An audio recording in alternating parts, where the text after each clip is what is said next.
Welcome, listeners, to another episode of Ultimate Potential, a mental health podcast. I'm Craig Lamont, and we have a very special guest with us today, Dan Jones. And we're gonna learn all about Dan and what his experiences are. But we are really excited to have you, and a very genuine, warm welcome to our podcast. Thanks for having me. So, Dan, why don't you just tell us a little bit about yourself and how you're connected to our podcast? I'm a 60-year-old Midwesterner from Ann Arbor, Michigan, Go Blue. And we ended up connected to Telos Academy by way of our son Charlie, who was 14 when he was sent by us here to Utah to a wilderness therapy program. That was quite a few years ago. Yeah. Yeah. And right in COVID, it was yeah, divine timing. Yeah. Yeah. And now he's all adulting, right? Yeah. He's Charlie is he's got a business in Ann Arbor. He's doing lawn work and landscaping. He's got like 175 stops in his second year of business. So he's got some guys that work for him as well as with him. So he's got some, pretty adult responsibilities that he's, taking care of every day. Good for him. Well, that's fun. Well, it's always, we try to ask lots of people to come on to our podcast, and we try to get specialists in this and people with that experience and politicians or whoever says yes, right? But I believe that you will be our first alumni parent who's come on our podcast. So that's hopefully not the last, but you get a prize for that somewhere in the future. Well, thanks. It's my honor to be here. So great. Okay, so just tell us a little bit about your journey. As you know, this podcast is developed primarily to help families who feel lost and hopeless and struggling, and so I think your perspective is particularly important to hear. Tell us a little bit about the history. You don't have to go into tons of detail if you don't want to, right? But give us a little bit about your story.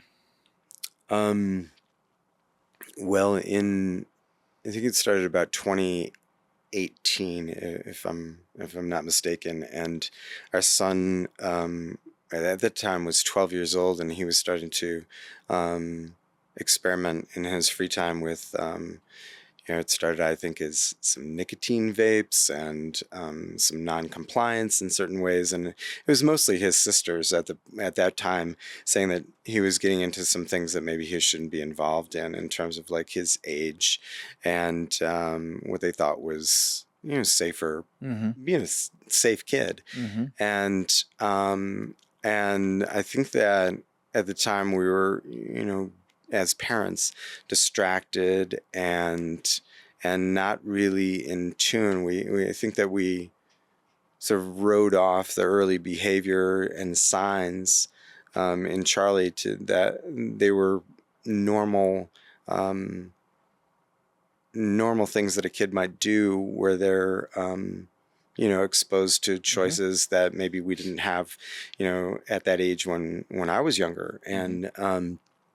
And it didn't take long to unravel from there for Charlie, our son, and he, it was changing of schools, not getting schoolwork done, and non-compliance, like sneaking out in the middle of the night, and then discovering some drug use and so on. And we would get the reports from school that weren't something like this, which remind me of my time as a youngster as well. And that is, Charlie, he's a very sweet young man, and he's very likable, and we know that he's got the smarts to do the work, but he's not getting it. He's detached somehow, and when we looked for answers, we thought it was, the school. So we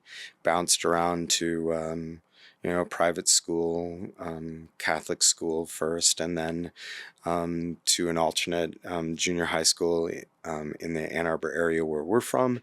And then it was online school because that wasn't working either. And then it was, altercations. And we were really at our wits' end, I would say, and we sought help after that. Okay. So your first tip off was older sisters. Older sisters, yeah. Yeah, and what you're saying is they were aware and they could see the problems, but you guys as parents were like, this is more normal, not too concerned. But then the concerns started coming, right? Like Sure. full on in front of you. And after multiple school changes, now you're like, okay, now we're going to seek help. How did you find it? Like, what was your process of, because most people don't know. I mean, nowadays with all the scary stuff that's going on, like a lot of people know that there are wilderness programs and treatment centers, right? But even back in 2018, like statistically speaking, hardly anyone even knows that this industry exists. How did you find it? Well, I think that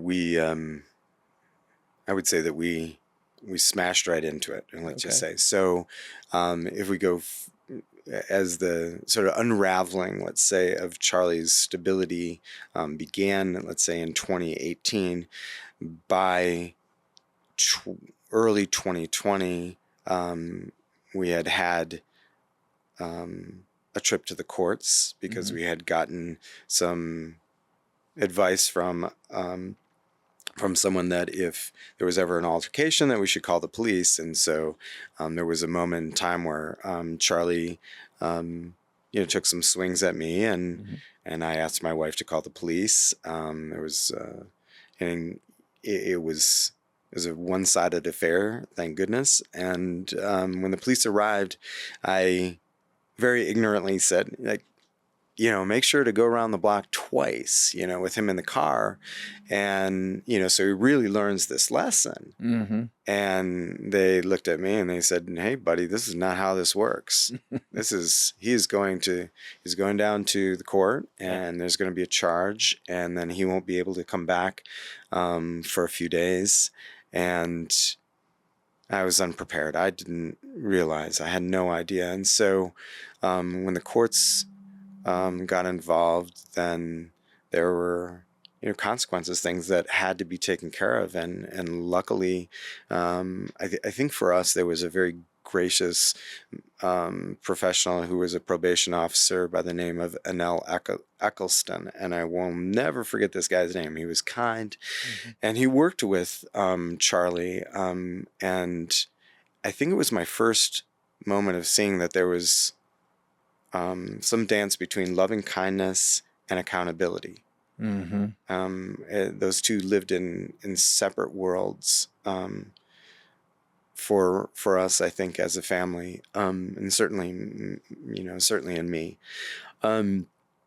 But after the courts, we knew that all was not resolved, and Charlie ended up. He had a couple of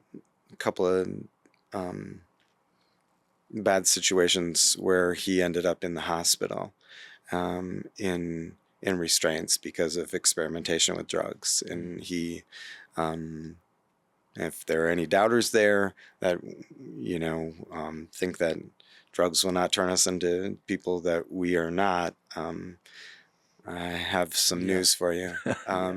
So a gentle 14-year-old as a kid who ended up in 4-point restraints twice. And the second time we were lucky enough to have Charlie land at University of Michigan child psych unit. And during that 5-day stay, we were told that we should seek other help. And we said, well, who is that? Where do we go? Yeah. And the answer was to hire an educational consultant. And our first reaction was, no. School is a School's not the problem. secondary Yes. issue.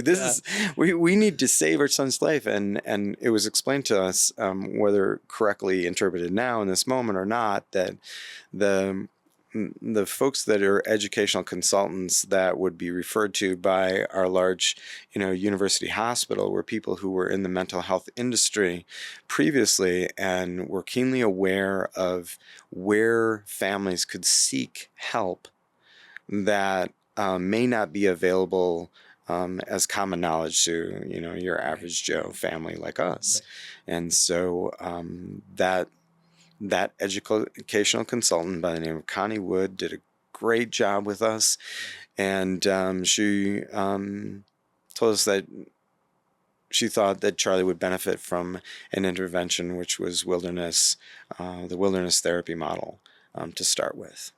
And where did you end up choosing? We chose Outback Wilderness Therapy, I think is what it was called, Mm-hmm. out of Lehigh, which is now closed, unfortunately. Yes. Yeah. And there was a fabulous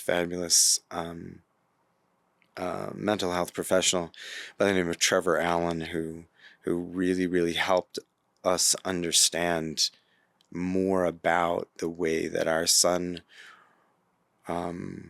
was truly as a person at his core. And much to my joy, it was reported back to us that a previous diagnosis was, in question about what was really driving Charlie. And I thought for the first time somebody had actually seen our son the way that I had seen him. Yeah.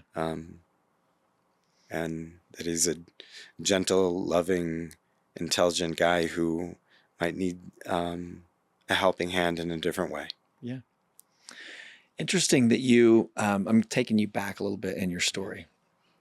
And you had said that was the first time where, boundaries and consequences and like holding a line wasn't versus loving and kindness and acceptance. And, that in your family prior to getting the help in wilderness programs and at Telos, the worldview was, I can either be loving and accepting, or I can be hold the line and hold accountability, right? Tell us how that has changed for you.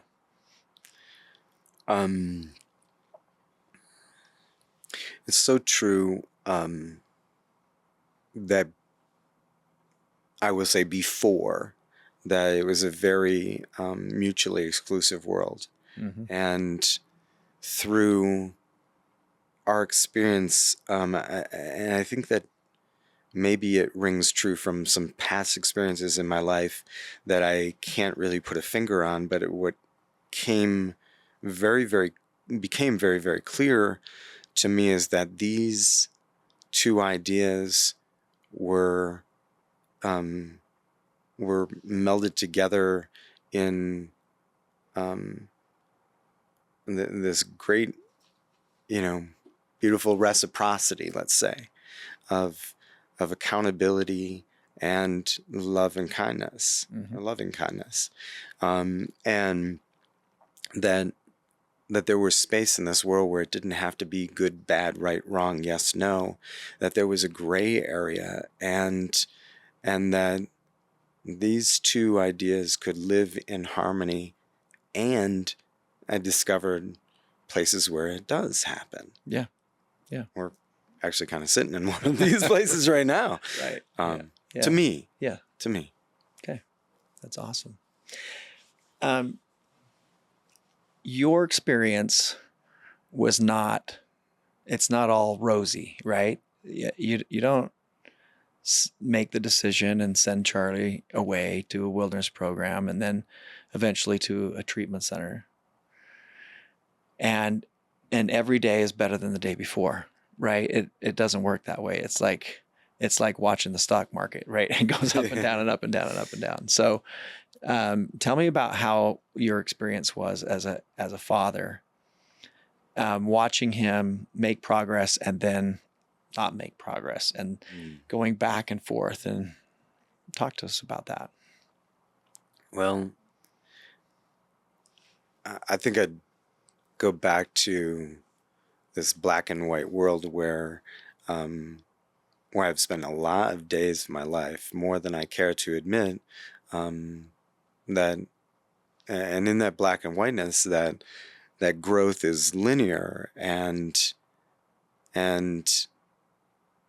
I would say that there's been a massive redefining of many ideas, and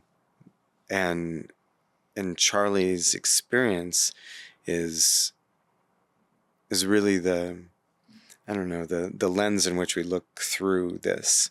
I actually quote myself from earlier today when I was talking to Charlie about a few of these things, and I go back to my wife's brother, who was Charlie's beloved uncle, who passed when Charlie was at Telos. He was like his great, wonderful uncle, and we don't have big families, but that uncle said, isn't it crazy that this 14-year-old boy has, what he's gone through has set the wheels in motion of change for everybody. Mm-hmm. And so, but brother-in-law Todd was here and with us and by our sides when we saw this growth that didn't always look like growth. It looked like backtracking big time, and it was painful. I remember like looking at the calendar or looking at my watch and saying, how much time have I spent trying to help this thing go right? And what have we invested in terms of ourselves, our family, energy, resources? And these moments look like backtracking. And then ultimately realizing that it is a fallacy to think that learning is linear, and that, for me at least in my life and the lives of some folks that I love the most, I think our greatest failures are big shifting moments. They allow us to see the contrast and experience the pain where we choose to go a different way. And so yes, to your answer, I'm sorry for being long on this one, but yeah, there were the times where we almost had to extract Charlie physically from our house that we were renting locally on an overnight pass, that I know that you were part of, sitting down and strategizing how that was going to go down. And we didn't have to do that. Charlie made a choice in that moment, and I think that was a defining moment for Charlie in a way. I don't think that it changed all future behaviors, but it helped create, that lens for him to look through and said, I've got two ways to go here. And one of them is forward and the other is slipping back. And he, in that moment, I think, made the braver of the two decisions and said, I'm not going to fight this. I'm going to surrender. And surrender to that point in my life, I think it was told to me that it was something like a weakness, and I actually find it a strength, especially in that situation. Yeah, for sure.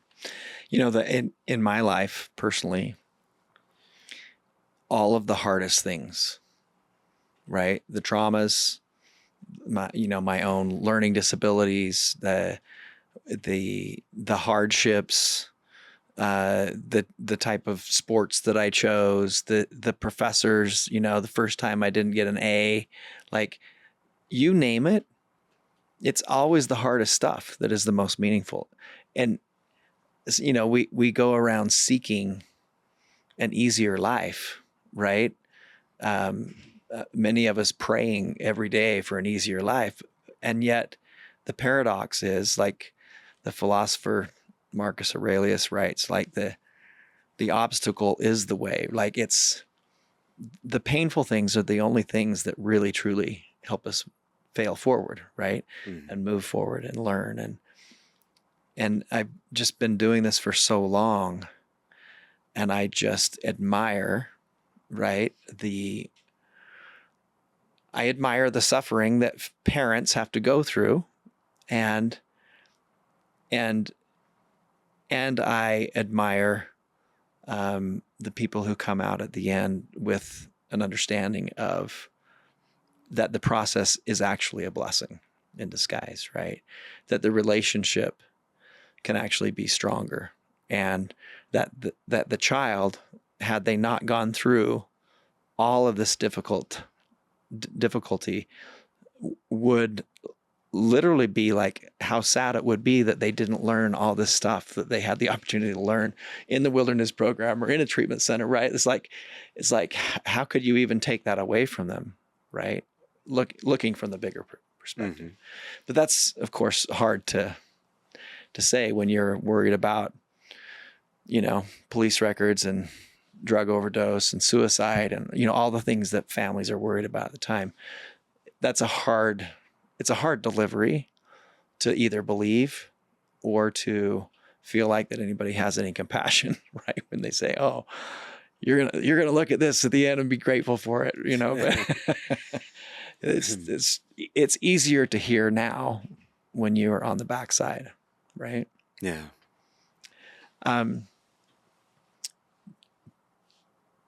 What about the? I mean, I know your personality, and already on the podcast, I'm sure our listeners can feel, right, that you are that kind, soft-hearted, soft-spoken, you know, like a very genuine guy that pretty much anybody would love to have a drink with after dinner and visit on the back porch of a nice restaurant, right? Like, that's kind of, that's how I see you anyway, right?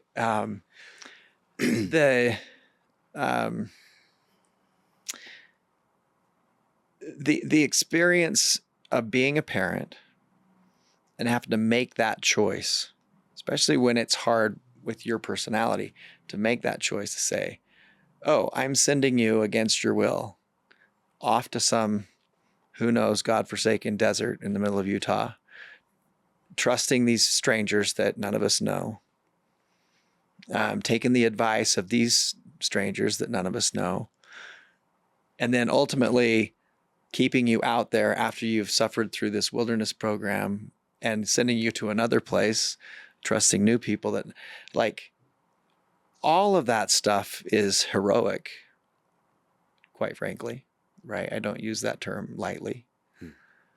How did you do it? Especially with your personality. I'm talking about, right? Dan Jones. Yeah, well, I didn't do it alone. I have been blessed with a wife who is very powerful, very smart, and determined, and loves her family and her children like I assume most moms do. Yeah. Charlie's no exception to that, and I think that, you know, ultimately, if we were not hurting as much as we were, this was a matter of what we thought was life or death. And at the moment, I guess that we could even frame that in it would be like the effective death of Charlie if we did not take action. Mm-hmm. So I think the word hero is heroic, heroic is kind. I appreciate that, but I assure you that it did not feel heroic in the least. It felt as though we as parents, and I won't even, I don't want to include my wife. She's not here to speak for herself, but I felt as a father that I had failed my son, and that this was an opportunity to maybe turn the tide by making a very powerful decision. And it didn't come lightly. It was not easy. It was really desperation, to be quite frank. It felt very desperate. Yeah. So it's like, what other choice do we have, almost, right? Rather than, oh, I'm a heroic person. That's how it felt, how desperate you were. Yeah, and I think that there are lots of parents who have made the same decision, and I think that maybe that's one of the things that many of us can agree upon. It didn't feel heroic at the moment. It felt like we just needed to do something to save our child's life or our child's future. And it's still not much of a choice. Most of us are going to make that choice. Does he resent you now because of that choice? I don't think for a moment. Yeah. Okay. And I because that's a big fear for a lot of families. Like, was one of mine, yeah, for sure. Mm-hmm. I think that we asked ourselves that more times than we could shake a stick at. And again, it was pretty much a no-brainer. I mean, logically, it did hurt inside, emotionally and spiritually, to admit we could no longer manage this situation by ourselves, that we needed help from others. Once you had decided to go to the outdoor wilderness therapy experience, most families who choose that, they assume that that's like the beginning and the end, and then after they come home. At what point did you realize, and who helped you to realize it, that, oh, some kids go home, but Charlie doesn't get to come home? Tell us about that. Wow. I'm glad you brought that up because that's, I think it was the initial invoice that got me scratching my head. But I think that we really thought that this, Charlie was in the high desert for like 11 weeks, I think. And we thought that was it. Mm-hmm. And at the beginning we thought, well, if these guys can figure out how to wrangle this kid, then they'll show us that, they'll give us the keys to the kingdom, and we'll be off and running. And so, thank goodness it comes in, palpable doses. Let's say this awakening to what the future is going to hold for us. Because had we thought about this longer term, I think that would have been a much more largely intimidating thought. So when we got part of the way through, we realized that those who were giving us the advice, that not only they were credible, that we needed to take action. And I think that of the decision of saying, hey, Charlie, you've got to go to this program that we have been recommended in terms of wilderness therapy, that was an easier conversation than the one, you've already been in wilderness for a while, we haven't seen you, it's been COVID, we haven't laid hands on you. And to tell him that, no, he's just going to stay in Utah, that was really tough. Yeah. That was a tough one. Yeah. Hard. Your therapist in the wilderness, I'm assuming, was a big part of that, and your consultant helping you? Yeah, they both helped immensely. Our educational consultant gave us, some choices, and for us, Telos made the most sense. And our Charlie's wilderness therapy therapist was instrumental. And I think that I think it's the way that we were held by this person, like held in the sense that he could sense where our hearts were. It wasn't his first rodeo. He knew how to do this, and it was not. It was so genuine. You could have held it in your hand. Yeah. He was very, very, very kind, and I remember him saying that he felt like the chances for greatest success long term were to make the process longer. And yeah, there are a few faces and names that will always be near and dear to my heart, and Trevor Allen's one of those guys. Yeah. He's great. Nowadays, we have this this breaking code silence, for example, right? Started by a woman who had a bad experience in treatment. And rather than going on the statistical truths and data of the fact that treatment centers and wilderness programs are literally the safest place, safer than sending your kid to uncles and private schools, public schools, church, you name it, right? Like when it comes to abuse, it's statistically the safest place you can put a kid and the most likely place to save a child's life that has acute mental health and emotional needs. But instead, this group has taken really the life experiences from the genuinely bad actors, genuinely the bad things that do happen in treatment centers, because they do. Statistically speaking, it might be the safest, but even if it's 1 out of 1,000 or 1 out of 10,000 or 1 out of 1,000,000, the one, if they're hurt, it's still real, right? Yeah. So this breaking code silence, it's grown, and their goal is basically to eradicate the ability for families to have an option to send their children to these places that are designed to save their lives, right? Wilderness programs and residential treatment centers. Now,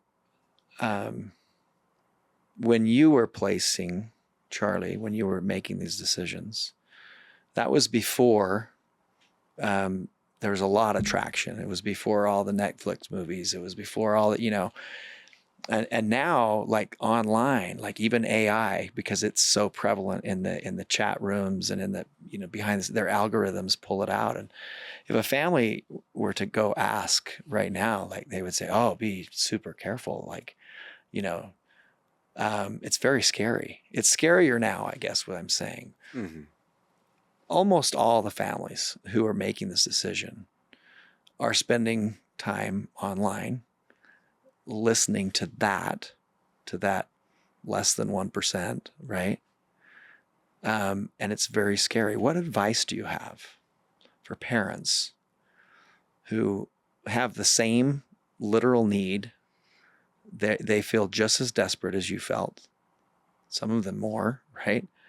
But now they have this scare factor. What's your advice? Well, I would say it's hard to make a recommendation for somebody not to seek answers, and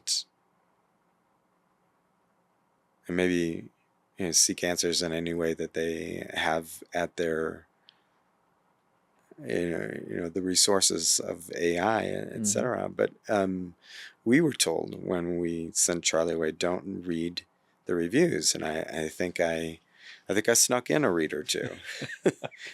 So non-compliance comes naturally in our family. So Okay. Right. But I'm gonna go back to Charlie. Okay. This was something I spoke to him about just this morning. Okay. And I asked him this question, not as eloquently as you had asked me, but he said, I quote him, "There are hundreds of things that go on every single day at Telos and programs like Telos that are wonderful and kind and respectful. And there's not one headline about those things. Yeah.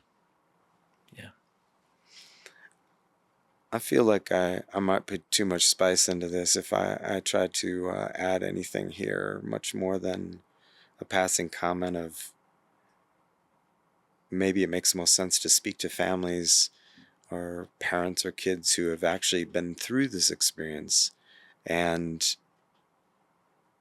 maybe seem like the target should maybe be some who seem to be living reasonable lives, not setting the world on fire, just Yeah. more normal folk with a reasonable answer. Real people, real answers. Good advice. Good advice. Yeah. And they're available too, right? Just They're available. You can call me anytime. That's right. Yeah. Yeah.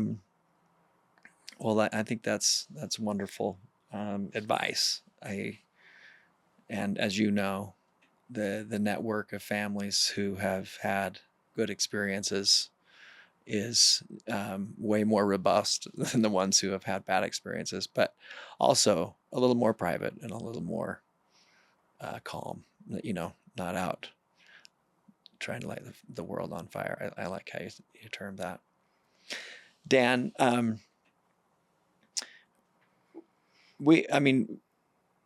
first of all, just lots of gratitude to you for being willing, and to Charlie, right? I mean, clearly he's okayed you to do this, and, using his name and hometown and everything, right? Like now is off on this super, super popular podcast, right? With, I'm sure, millions of listeners eventually someday. I don't know, but so thank you for that. Do you have any other advice in general for parents who are in a similar situation to what you were in? Yeah. First is seek some professional help. Parent coach, educational consultant, seek other families who have gone through this similar situation. I know early on, I can remember now that speaking of it, like before Charlie was actually ever placed in wilderness, where it was still an idea of, just hours old, that we had spoken to somebody who knew somebody, and next thing you know, we were on the phone to that person, and they assured us that this was not some, child abduction ring that was going on, all these nefarious ideas that, the sides of us that want to keep us safe, that want to tell us these stories, these narratives that are ultimately not really true at all. Right. I would say seek help from professionals. Know that our kids are far better than their worst days. And so are we. And we can do hard things. We have, and we will continue to do hard things. Yep. Yeah. Give us the number one thing, not that Charlie learned or your wife, but what is the thing that you are most grateful for that you learned through this blessing, if I can say that so boldly, right? Between 2018 and 2026. What is the thing that you are most grateful for that has been your change? My change. Your change.